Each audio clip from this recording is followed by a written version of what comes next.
আজ কেন রে আমার মনে লাগেছে বড় ভয়, আজ কেন রে আমার মনে লাগেছে বড় ভয়, না জানি আমাদের মাঝ থেকে কে যেন কবরবাসী হয়, বলা তো যায় না।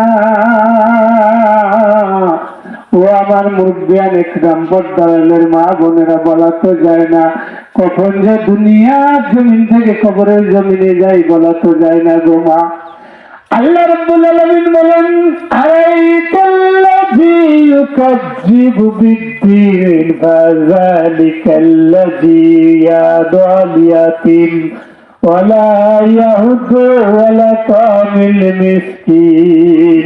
আল্লাহ রাব্বুল আলামিন বলেন, ইতিমদের অবজ্ঞা অবহেলা অসম্মান করিও না, ইতিমদের মাল ভক্ষণ করিও না, ইতিমদের গলা ধাক্কা দিও না, যদি করো ফাওয়াইদুল লিল মুসাল্লিন। আল্লাহ রাব্বুল আলামিন বলেন, ওই সমস্ত ভণ্ড নামাজি, ওই সমস্ত ভণ্ড রোজাদার, ওই সমস্ত ভণ্ড মুসলমানের দোয়া আমি রাব্বুল আলামিন কবুল করব না। এমনকি আমার বান্দা না।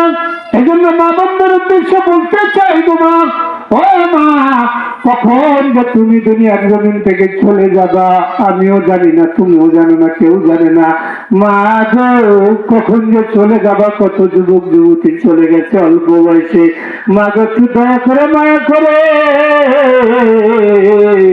আল্লাহর দিনের জন্য, আল্লাহর কোরআনের জন্য, আল্লাহর হাদিসের মাদ্রাসায় এই হাফেজে কোরআনদের হাতে যদি তুমি 2-4 কেজি দান করতে পারো, আল্লাহ রাব্বুল আলামিন সঙ্গে সঙ্গে তোমার দানকে কবুল করে নিয়ে সদকায়ে জারিয়া তোমার আমলনামায় জারি করে দেবে। এই সদকায়ে জারিয়া কালকে মতের কঠিন মুসিবতের দিন আল্লাহ রাব্বুল আলামিনের বিচারের কাঠগড়ায় দাঁড়িয়ে যাবে। এই দাঁড়িয়ে যাবে পাহাড় পরিমাণ সব নিয়ে আল্লাহর সেই বিচারের কাঠগড়ায় দাঁড়িয়ে যাবে। বাবা, একটু বেশি বেশি করে দান করেন।